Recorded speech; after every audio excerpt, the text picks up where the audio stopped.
سلام بچه، خوش اومدید به ویدیوی امروز. خب راجع به کلاچه برای کسایی که مثلا ماشین حال ندارن پول جمع کنن و بخرن. شما اول از همه رو ماشین دلخواهتون بذارید بهتون توضیح بدم. ماشینی که دارید رو انتخاب میکنید، میرید داخل لابی، میایید داخل نمایشگاه ماشینی که دوست دارید و مثلا الان من پورشه پانامرا رو میخوام.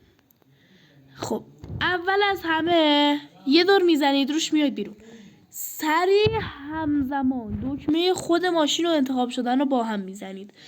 اگه نشد یه دورم دکمه بازگشت رو میزنید، هی دوباره انجام میدید. الان میخوایم بهتون توضیح بدیم که چجوری باید بگیرید.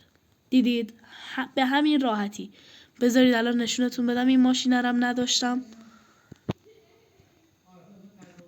به همین راحتی اینجوری میتونید همه ماشینایی که دلتون میخواد داشته باشید بدون اینکه پولشو بدید.